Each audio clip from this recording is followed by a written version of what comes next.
Hi, I'm Carl Jones. I'm also known as Topper the Magic Clown to a lot of people. And a lot of people don't even know my name. They just know that I'm that really big guy in the colorful clothes that shows up when the kids are sick and the parents are stressed out and the medical staff is really at their wits' end. I come in and I do a little of this and I do a little of that. The next thing you know, the kids aren't crying, the kids are laughing, the kids are happy, or at least they're quiet.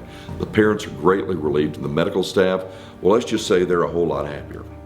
And that's what this project is all about. Kids feeling better faster, as well as their parents, as well as the staff. One of my favorite quotes was a friend of mine said, you know, you're kind of like Santa Claus all year long, except your bag only has red noses in it. And that's a good way of looking at it. Right. And what did the other people say when you told them that the hospital had clown doctors? They couldn't believe it. They were like, get out of here. They had clowns. I was like, oh, yes, they did. I mean, to us, it was like something new that I hadn't seen before, but it was amazing. I'd like you to join me for a few minutes as we go through this video and you see exactly why this is such an important project. There's a world of opportunity out there. There are so many children that are in the hospital right now that need us. You can help and you can make that happen. What we need to do is we need to raise the money that you will never miss. And we need to take that and help those kids.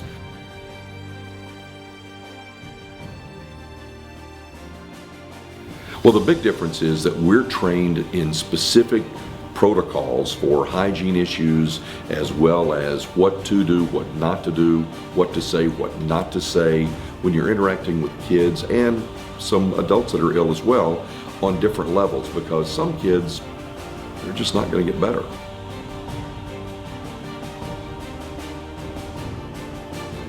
Number one, obviously help kids and their families and help the medical staff.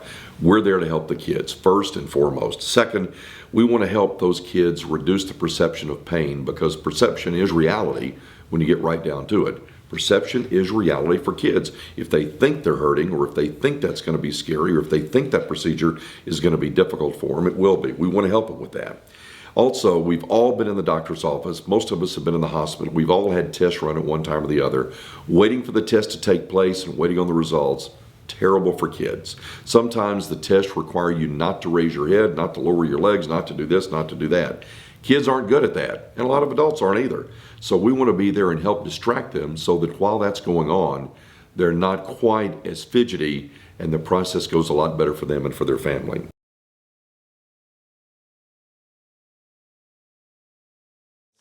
My favorite question of the entire interview. You're going to see from the mother herself the story that she told in just a couple of minutes about what happened when her daughter, who had various needs to be in the hospital for extended periods of time, had the opportunity to interact with people that do what we do. I think it's going to make a life-changing impression on you. Please watch. Yes, we did. There was clowns that came by and visited my child, and that to us means a lot, because us parents that have special need kids, we go through so much, and when they came in, it was like the room was just like, it was a happy feeling. It was like being at home. Right. You know, it took us off from what's the matter with the baby. It was a very good experience, and I really, really loved it. And I wish that they could continue that work. I mean, they really work hard to make these kids happy, or these kids very happy. And how did your daughter react when they came in the room? Oh gosh, she was so happy. They were like, when they left, she was like, I can't believe that, you know, the hospital has clowns for the kids. I'm like, well, baby, that's just a big blessing. Right. You know, and my baby was just very happy. Well, to start with, I've been in insurance or investments as a licensed representative for 33 years. I've been a certified financial planner since 1995, and during my career, I've helped clients acquire and manage over $1.5 billion worth of investments. I've worked with business owners, I've worked with individuals. I was director of financial planning for 13 years at an investment firm in Dallas. I know what I'm doing. There's nothing to worry about. I know how to run this project. And it's important that everyone that doesn't know me understands that my family, my coworkers, my colleagues, and everybody in the Dallas-Fort Worth area that knows me knows about this project. There's nowhere to run, there's nowhere to hide. this project's going to work out.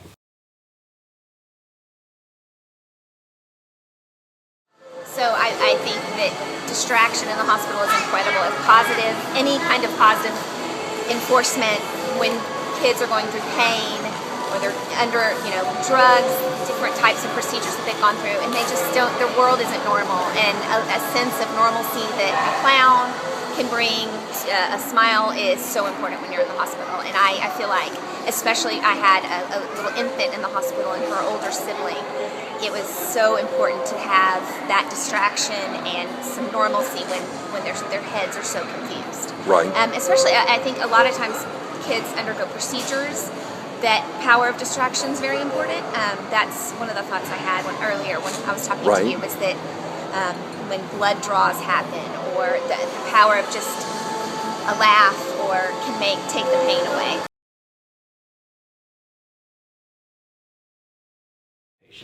Well, a couple of three things. Number one, we try to distract them and we try to humor them, and there's a jillion ways to do that.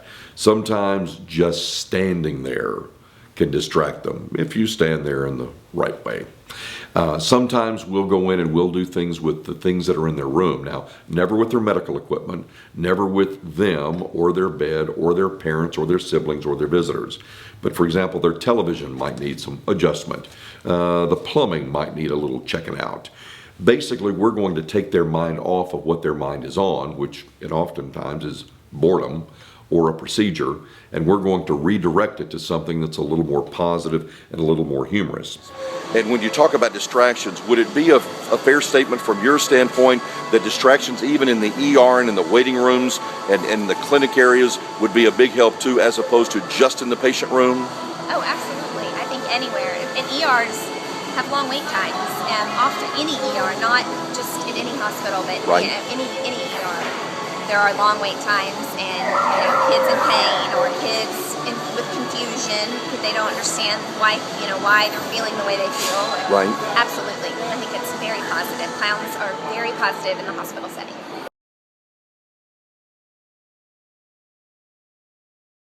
Well, let me say this. You go on Google and you look at all of the articles and all of the studies and you make your own mind up. You look at all the pictures with all the kids laughing and all the clowns that do this all the way around the world. And then you have one experience like I've had, where the parent's reaction when your child starts laughing and stops crying and starts coming out of that shell and forgets they're in the hospital and forgets they're in pain and forget that on the other side of that bed is a nurse giving them an injection, which is not optional. And you see the look in their face and you tell me, is it worth it? Because I know what the answer is. Well, when we first encountered Carl and his bundle of joy, right away he brought a smile to all of our kids' face, and I just thought about all of the kids that are in need of a smile at this point in time, and the things that my family and I have encountered over the last 4 months have really tested our faith and our patience in God, but yet we meet a man like Carl, and he just brings just undescribable joy to all of our kids' face, and even to mom and dad. And I would love to share Carl with the world, because he really does mean that much, and I've just met him in 10 minutes. So, I would love this not to be the last time that I encounter you, and I hope that you're able to touch thousands, maybe millions of lives, just like you've done my 3 boys, and even my special Jaden with his special heart will one day be able to meet you. Well, I appreciate that. I think you have a special talent, more than you even know. That has been an incredible journey, and on the tail end of this video, you'll see the actual promotional video that we use. We send it to people so they'll book me to do shows to raise more money for the hospitals.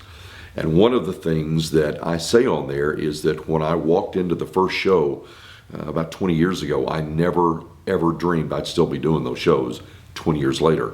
I never dreamed that some of the experiences that I've had I would have had, or that people such as yourself would have donated the kind of money that they've donated over the years. It's been incredible. One of the things that I've discovered is that the families are so often the focus of my attention, so that I can bring them a little relief. Do you feel like that if I had, or any clown, because there are many wonderful clowns, had the opportunity to walk in that room, would that have, well, I see the smile on your face, brighten your day a little bit? It brightens my day, and yet as a dad inside, you hurt so much. But to meet someone, like I said, like yourself, like a clown, anybody that brings that joy, out of you legitimately, yes, it would make a world of impact. Like I said, to kids, obviously, because you have a special talent, but to parents who I think ultimately parents in situations like this need it even more than the children, because we're the face of the family. Right. And if we're not smiling and we're not happy, then the kids aren't happy. That's true. So yes, I definitely think that you have a huge impact, and you're desperately needed. Also going to go to nursing homes, retirement homes, whatever you want to call them. It's where our society seemingly has decided we're going to put our older relatives and just leave them. They are so lonely. They are so distraught. We're going. And those are people that need us every bit as much as kids that are hurting, because they're hurting. They just don't always appear to be hurting. So we're going to go, and I have a feeling that some of those folks are going to appreciate us every bit as much as that kid laying there in a body cast.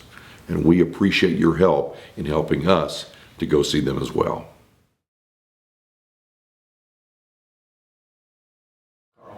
Well, first and foremost, I'd say thanks for watching. First and foremost, thank you. I know you've taken your time to do it, and I really, really hope you'll watch the rest of it. The rest of the tape is every bit as important as what we talked about up to this point. Next, I want you to understand that we absolutely, positively are serious about having fun. And while I'm sure you're probably going to make a generous donation today, thank you very much. We also hope that you'll come back and make another and another. Because remember, every day, some new child checks into a hospital. And somebody needs to help that child have a better day than they're going to have otherwise. What you do right now, as you finish watching this tape, is going to make a huge difference. And I want to say thank you very much from the bottom of my heart.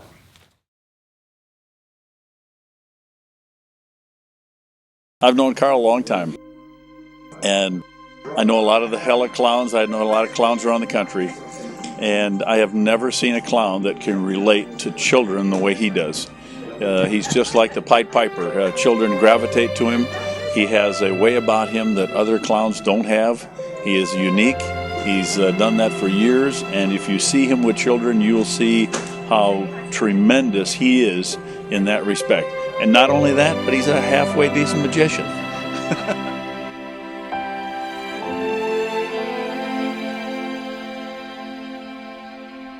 So the question that I get asked most often is, how and when did I get into magic? And the answer is pretty simple. I got involved in magic about 20 years ago because I was asked to raise money for children's hospitals.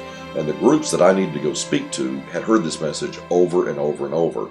So I wanted something that was going to get their attention and keep their attention, and more importantly, open up their minds so that when they were laughing and having a good time, I could pour in the information about the hospitals, because ultimately that's what it was all about. I don't know how he does it, and I don't really want to know, but it's fascinating. He is just fabulous, and every time I've ever been with him, he makes the kids not only laugh, but he gives them hope, and he sends them off in a new direction. Carl's the greatest. Some people applaud, some throw money, some say wow. Thank you very much. So people ask me, what do I like best about performing? And the answer is very simple. I love the audiences. I get to stand there and watch them grin and laugh and just have a great time as the show progresses. And then when I go from a funny effect to something that's really more serious, I like to see the look on their face, because you can tell we've connected with them and we're really tugging on those heartstrings. I really enjoy seeing Carl's shows. I've been to quite a few. I just love the way he draws the kids into the program and really gets them involved, and everybody just laughs, and everybody's a part of it, and he makes everybody feel really comfortable and have a lot of fun. He's great. Is it John? No, Frank. Tom, okay. No, Frank. Frank, okay. Well, Frank, hold that right there, okay? She will be doing this trick underwater. Underwater.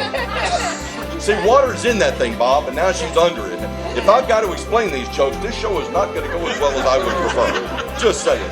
I've never seen anybody give so many hours of their time with nothing in return except the gratitude. So he's pretty awesome.